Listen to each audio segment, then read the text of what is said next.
Hi everyone, I hope you are doing well. Happy Ash Wednesday, happy Lenten season. Easter is my favorite holiday and I went to church and I was like, you know what, let me film, but let me also show off my cross. This is my favorite part of Ash Wednesday, is getting a little cross and seeing all us fellow Catholics being like, but yeah guys, I hope you're all doing well. Without further ado, I know you guys are here for part 2 of the video, and yeah, let's just get straight into it. So grab your lighters, grab your glasses, grab your tea, whatever you do to chill, and let's have a little chit chat. Last time we left off, we talked about the historical context of understanding intergenerational African trauma, slavery, colonialism, post-colonial struggles, segregationist policies, how all that has affected us, kept our parents, their parents, them before them in survival mode, and how that has affected the way they interact with the world, how they interact with us, and how they parent.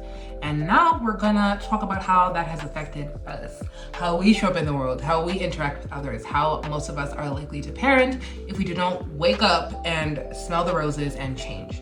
But yeah, and also we're gonna talk about ways of breaking the cycle and also ways to cohabitate with unresponsive parents who are not willing to meet you halfway, because a lot of these parents will either shape up or get the fuck out of Dodge. So it's not always, oh, I'm gonna try, and sometimes they really just, they're not responsive, and what can you do?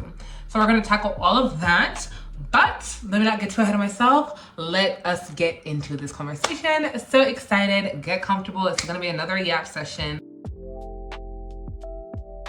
If there is a common narrative that we are seeing, hearing, interacting with, is that Gen Z is tired.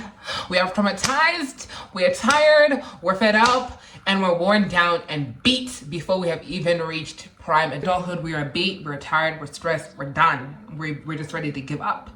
And in this section and how trauma has manifested in our generation, I am going to talk about 5 points and break those down. So the first 2 I'm gonna group together because there is some overlap.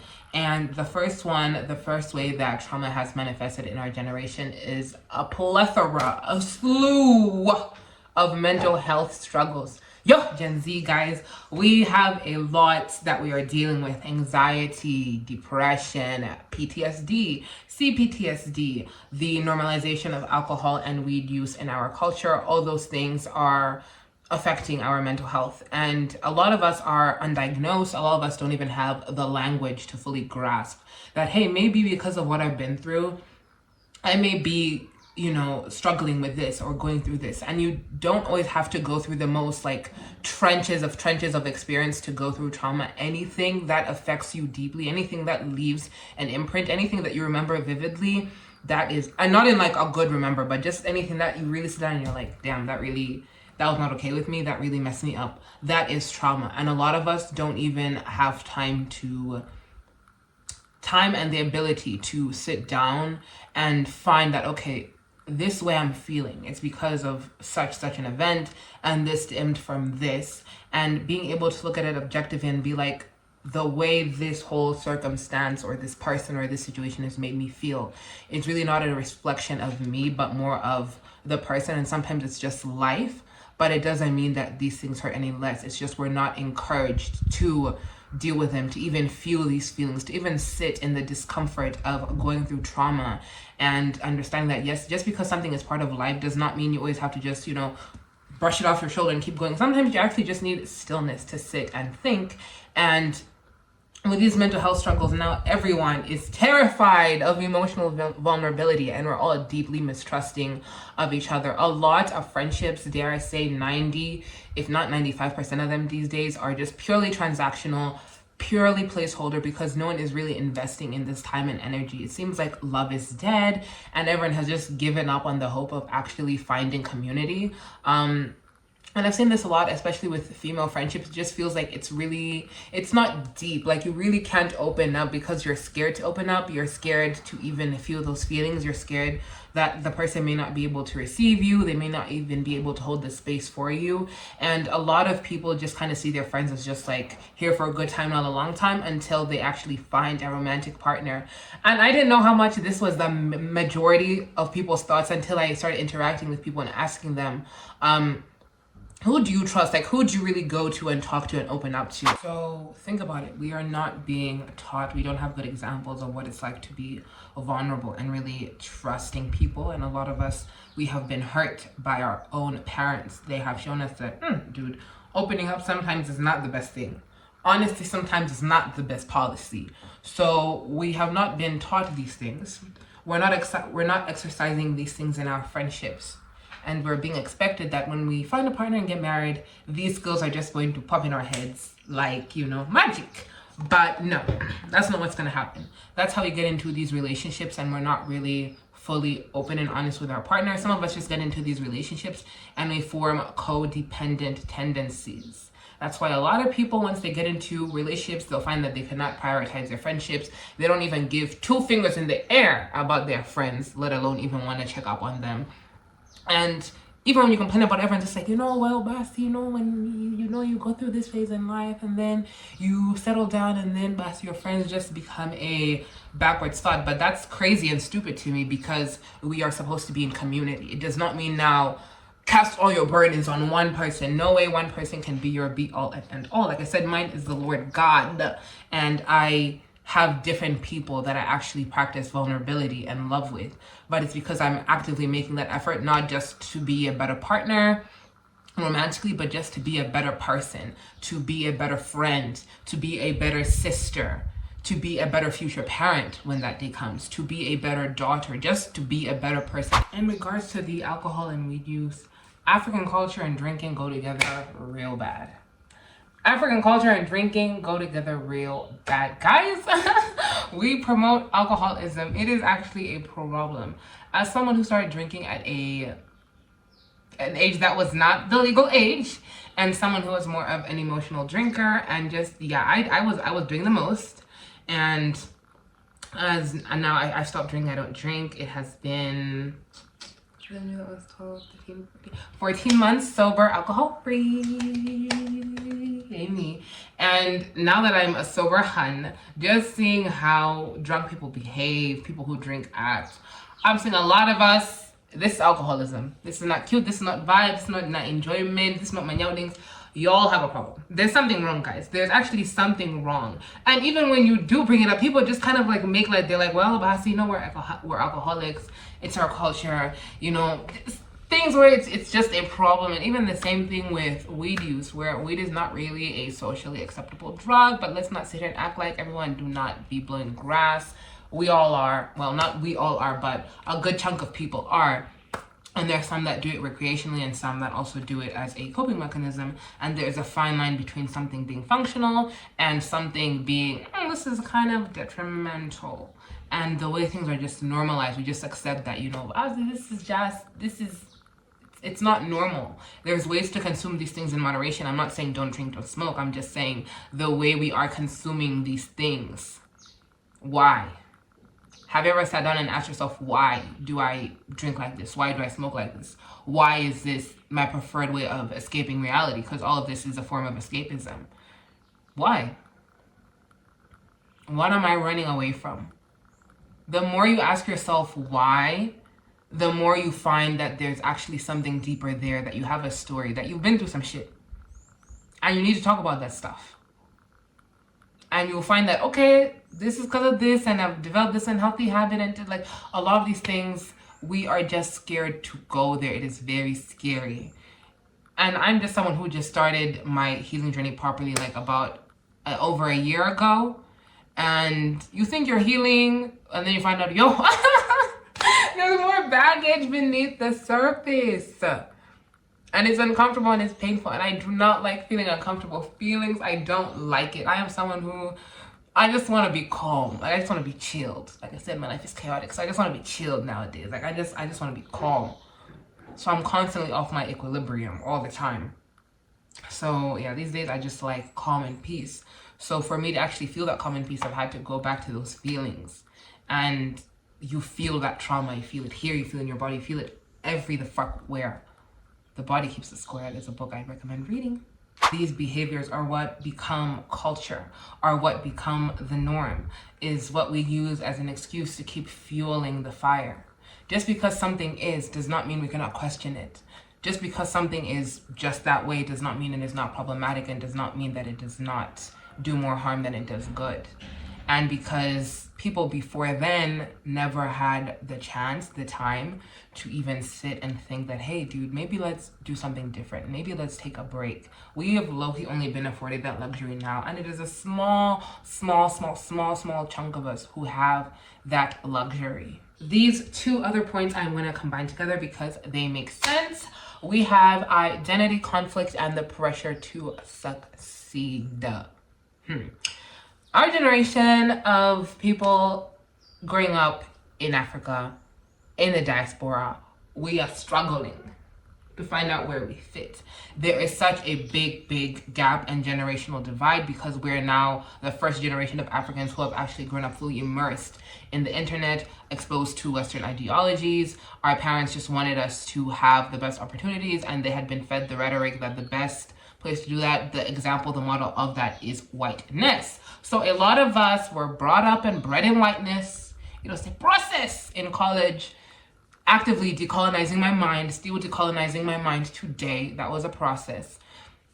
And then you go through that, and then you are still now, you're engulfed in this culture, right? There's certain aspects of Western culture that I'm just very adapted to. I fit in. It's easy for me to live there.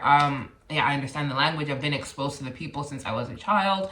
And there's also a huge part of me, my whole identity, that has grown up in my country. But the majority of the rhetoric, the majority of everything that I've been exposed to has been someone else's ideologies and rhetoric.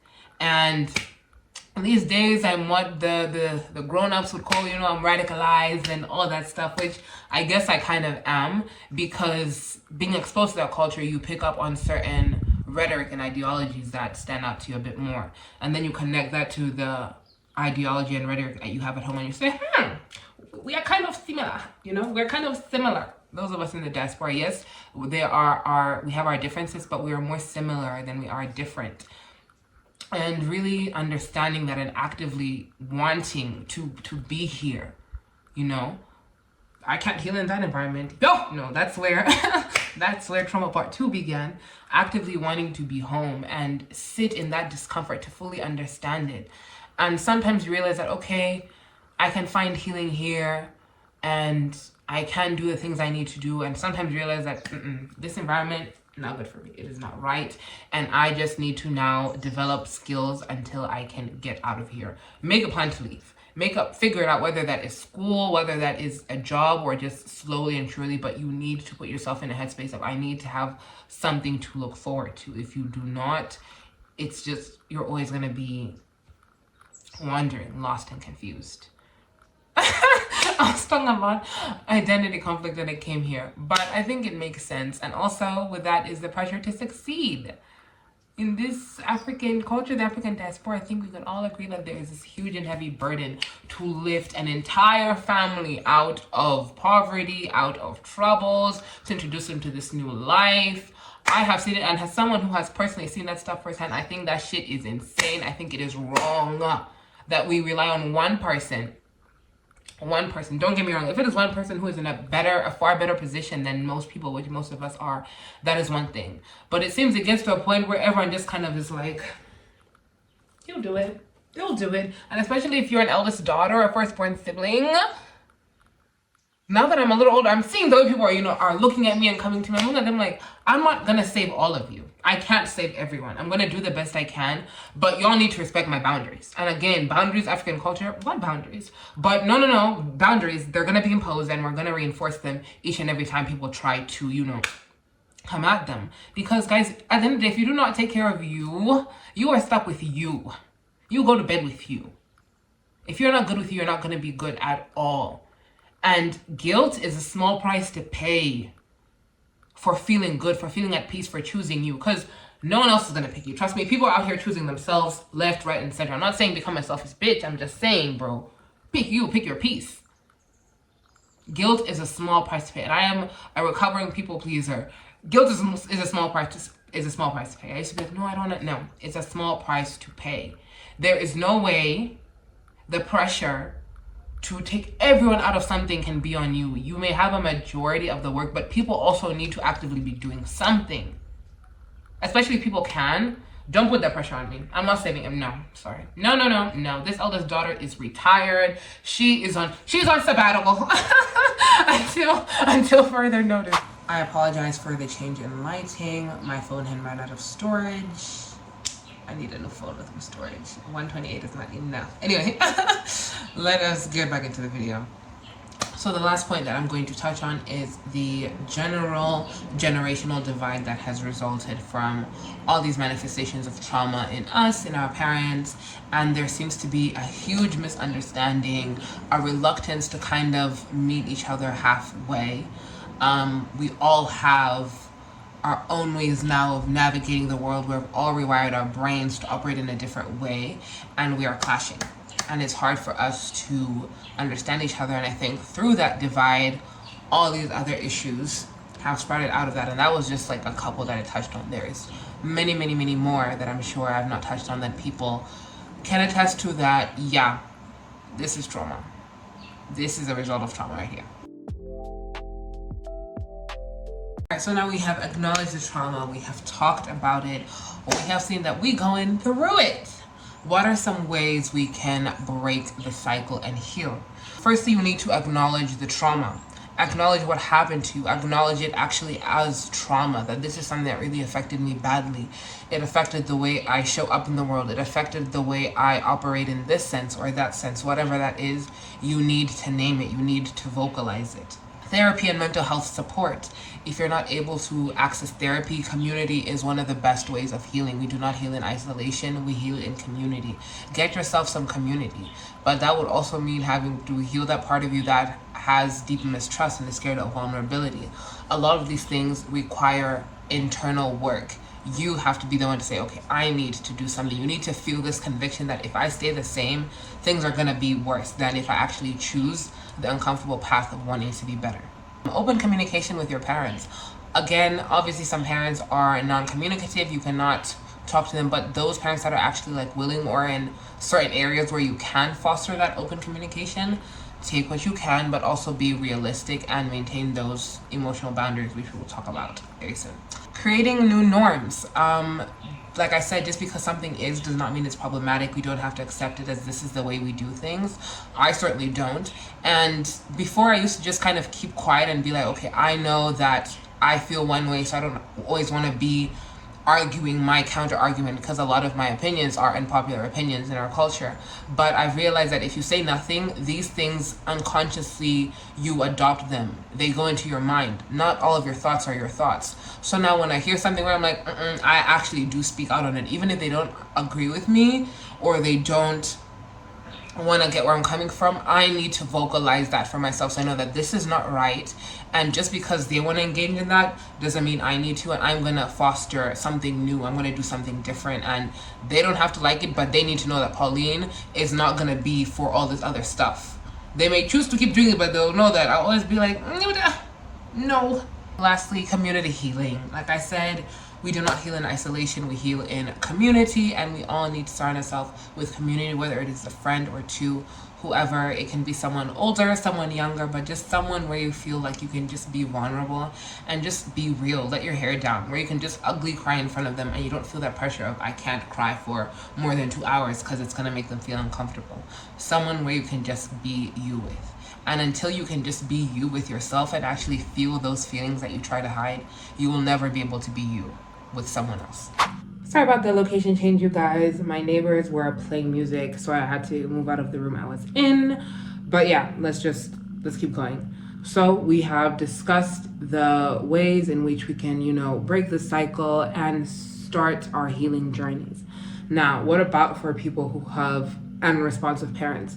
What are ways that they can realistically find some kind of healing and foster some kind of safety in an environment where they're not getting that? So the first thing that they can do is set healthy emotional boundaries. And they can do this by limiting emotional vulnerability and setting those internal emotional boundaries for themselves.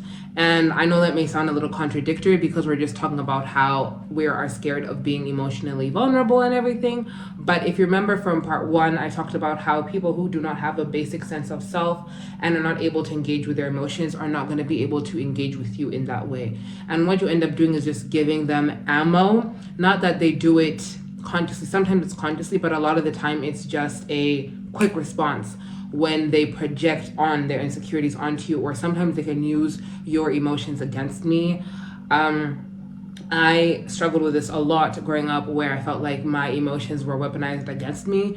And I'm a very emotional person, and I've learned that there's nothing wrong with that. And I'm a very sensitive person, and just learning more about myself and understanding who I am, I've learned that there's nothing wrong with me, that I'm just fine. And not a lot of people sometimes hold that space for you and care for you.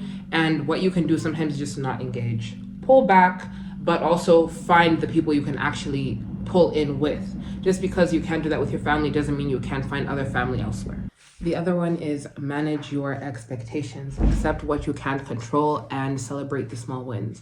And sometimes accepting what you can't control means mourning the death of something that never was, or something that you thought was but is actually not going to be what you really want it to be, or just letting go of an idea you had built up in your head. And that's painful. Sometimes you see your life in one way, you see your dynamic with your family or parents going one way, and you think sometimes that maybe if I do the necessary healing and I'll be an example, and then they'll also want to join me. But sometimes it doesn't work that way. When you are the one who wants to push back, you make other people around you uncomfortable because they have assimilated well in the system, or they're just moving blind. So sometimes you need to accept that looks like you're not going to change, bro. So I need to manage my expectations of interacting with you. Develop healthy coping mechanisms. For me, it has been journaling, walking, exercise, doing my makeup on days where I just feel low. I just feel really pretty when I just, do my makeup, look cute, coloring, painting, practicing mindfulness and meditation, really trying to be present. And also, just because I'm not allowed the luxury of expressing my feelings to the people who will invalidate them does not mean I cannot give myself that same luxury. So finding time to give myself the time to be angry, to be sad, to be disappointed, to be excited, whatever that looks like, obviously in appropriate contexts. You cannot just crash out at work all the time. Sometimes you just need to go in the bathroom, have a cry for 5 minutes, and come back out. Same thing with your family. Sometimes you just need to be like, let me emotionally remove myself from this situation. Let me go to my safe space. And that ties into the other point, which is creating a little sanctuary for yourself, whether that is your bedroom, sometimes it's a closet. Some people have, prayer closets, or just any place where you can just let your guard down and just be true to yourself. Have a real conversation with you, check in with you. If you want to feel those petty emotions, feel those emotions, just let them all out again in appropriate ways. And from those emotions, be like, okay, now what can I do to understand these feelings? How can I better navigate how I'm feeling? I'm feeling disappointed because of A, B, C, D, F, G, but this does not reflect on me. I understand it because of this. I'm going to allow myself to feel, and then doing that coping mechanism to really, give yourself that positive boost. On top of that, seek external support. Like I said, we do not heal in isolation. We heal in community, and practice strategic communication. Use I statements, especially when engaging in heated conversations with parents and you see that we are not going to come to some kind of understanding. Refrain from blaming, from finger pointing. Use I statements. Say, I feel this way because of this, this, and this. They may not agree with it, but at the end of the day, someone cannot refute how you feel. That's how I feel. Hey, I feel kind of frustrated. Please give me a moment. And even if they don't give you that, you have communicated that I'm feeling this way. And I've learned sometimes say nothing. Say nothing. Silence can be the loudest thing in the room. Just be quiet. Be quiet. And then in your head, that's when you start, telling yourself, okay, I need to now emotionally check out. Why is this something that's bothering me? How can I get back to equilibrium? This is a lot of effort, but it will save you these heated arguments where you feel like you are tugging or trying to converse with a brick wall and you're just frustrated, you're feeling more let down. These are ways to just protect yourself and also foster and practice that healing so you're not absorbing these negative tendencies. Also, focusing on your long-term independence. Like I said, sometimes you realize that, yes, I can heal, but the environment is not for me. And sometimes you may not be able to get out of there quickly. You may be stuck in this space for a while. Hence, cultivating that little sanctuary, practicing that strategic communication, but actually giving yourself a goal that, okay, in 5 or 7 years, I'm going to see myself in my own place, in a different city, country, continent, whatever that may be, and what are practical ways I can get there. And if you do not heal the parts of you that are broken, that are keeping you from being your fully self-actualized self, and sometimes you see that you cannot actually self-actualize around your family. Yeah. Yeah, then you need to draw geographical distances, but you may not always be able to. So you start with those emotional distances and give yourself a goal of 5 years from now, I want to be here doing da-da-da-da-da-da-da, and that's something to look forward to. And that healing is just not in vain. You're not just being like, what am I healing for? You're healing for when you actually get there. So you're not there and then like, well, crap, I guess I gotta deal with this. You may not have that time. Usually at that time, so much time will have gone by, and like I said, when the brain gets used to operating in a certain way without actively teaching it something new, at that point it just becomes second nature and it's too late. Lastly, protect your mental, affirm your values and identity, limit arguments, and also practice forgiveness for your own peace. Understand that these are people who are operating in a hurt space, and like we said, hurt people, but you can look at things objectively. And just because you forgive, it does not mean you're excusing that behavior. It does not also mean that you choose to engage with them. Just letting that go and understanding that that has more to do with them than it does with you. And also affirm yourself. Tell yourself that I am in a tough situation, but this does not shape the rest of my life. I know the way I'm feeling inside. I know what I'm doing is for the greater good. I know it's not just to be a better parent or a romantic partner or whatever it is that you want to be, but just to be a better person. And you're going to navigate in the world so much better and not always operating in a triggered way, because interacting with people is just all of us interacting with each other's triggers and trying to find a way to, I guess, actively heal, because you don't know you're healing until you actually interact with people. A lot of us are just isolating, thinking, no, I'm just gonna, disappear, go, get myself together and come back. And then you're faced with these triggers again, and all that progress goes out the door. I've realized. I went to school, senior, I was like, okay, I've mellowed out, like, I'm good. And then you come back, you interact with your family, and all that healing is out the door in 5 seconds. You're back to being that person in that system, and you're like, wow, where did all that healing go? So yes, protect your energy, guys. All right.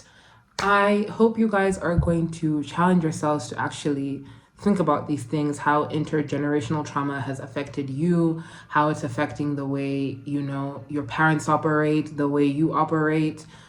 Be curious about things, look at things in an objective way. Life is happening to you whilst also happening around you simultaneously. And lastly, I just want to leave you guys with these little, 4 reminders, just little 4 reminders to keep in your mind when trying to deal with something as delicate and difficult as trauma. First, practice more self-reflection and introspection. It really helps to be introspective. A lot of the time, most of us are not sitting down thinking, okay, not necessarily what's wrong with me, but why do I do this? Why is it I'm this way? Why do I have a tendency to do this? A lot of my healing and wanting to understand more about healing and trauma, mental health, all that stuff has just been because I'm really curious about myself. I want to learn about myself. When I find quirky things out, I'm just like, I want to know more about that. Why do I do this? Always ask questions. Curiosity, like they say curiosity kills the cat, but I think curiosity kills the cat if the cat is stupid and doesn't know how to navigate that curiosity. Next, operating from an empathic point of view, even if you're not offered the same luxury. And this can be very difficult. Like I said, when you are on this healing journey, you see now that you have to always be the bigger person. You are extending that grace and not being afforded that same luxury in return. But sometimes what that empathy does, it just allows you to put yourself in that person's shoes and being like, you must be really hurt to be functioning in this way. And you're trying to bring me down to your level, but I refuse to get there. I'm going to have empathy for you, but I'm not going to tolerate your BS. Talk to me nice, we're not going to talk at all, basically. Next, asking your parents about themselves to better understand them and see them as people. For me, this was a big thing because we always see our parents in this like position of like mom and dad, and we need to just see them as just people, and they're gonna make mistakes, they're gonna fuck up, they're gonna hurt us, they're gonna do a lot of things. At the end of the day, they're just people. And I also see it in the way at my age, my parents were married, they had given birth to me, and to me, I'm a child, so I definitely have more grace now because I put myself in that mindset again, having that empathy, just to put yourself in someone else's shoes. You really understand, asking them what their parental life was like. And even the parents who never spoke about their childhood, also I did that show that maybe it's that bad they don't even want to talk about it. And lastly, the pattern can only end with you if you are conscious about healing and relearning healthier ways of engaging with people and the world. And this comes from community engagement, getting inquisitive, reading, really just immersing yourself in you, in your story, in your personhood, and wanting a better life for yourself, not just following the recipe that society has laid out for us. And in African culture, it's a very strict one, especially for women. You grow up, you become a good wife, and then you have kids, and then you're at home, and that is your identity. You are now the mother, the caretaker. But afford yourself the luxury of just being a person. We're in our 20s now, a good chunk of us, the people that I interact with, and this is a time for us to figure things out, to make mistakes, to really ask ourselves the hard and deep questions, because in our 30s it's going to be harder to engage with these parts of our bodies that have just been assimilated and used to operating like this. I know a lot of us may not do that, but those of us who actually want to be better parents, a lot of us say, I'm not going to be anything like my parents, I hate how my parents did this, and then 10 years later, you are exactly the person you hate. Why is that? A lot of us say we don't want something, but what model are we using as what we do want? Do you actually have people in your life? Do you have some examples that you can see about someone who is actually in a place or did some things that you want to do to get there? A lot of us don't. We just tell ourselves, I'm not going to be there, and think the sheer will of not wanting to do something will not make us do it. But patterns, your brain, these things, the default is always going to be something that the brain recognizes as familiarity. It's going to see familiarity as safety. Even these relational dynamics we don't want to repeat if you do not actively look for what it is you want. And are you even that person or that thing that you say you want? You say you want someone who is this way, who does these things, but do you do that? Have you done that? How do you expect them to do that? The way you expect them to do that thing for yourself. But yeah, I think in totality, I think it's not too late for us. I have a lot of faith in some of us. Jokes. I have faith that with the right amount of urgency and agency, we actually can do these things. I'm not just saying, oh, we want this, but actually practical ways to doing that. Having these conversations. We're not just going out getting shit-faced every weekend and, not really checking in on people, but actually trying to foster that community, that healing. Heal yourself, heal the people around you. But yeah, I'm going to cap it there. This has been something that I've been wanting to talk about for ages. And I could have talked, but I had to limit myself. I didn't want to make these too long. But please let me know you guys' experience with intergenerational trauma. Other ways you think we can combat this. Ways we can convene.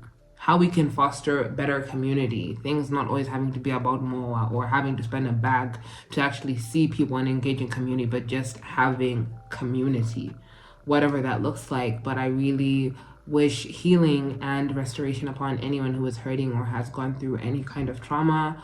It is painful, but as someone who just was very much, I defined myself through my trauma, and stepping out of it was very scary because that sadness was comfortable. It was very comfortable to just kind of be in that space and accept that, well, this is just my life.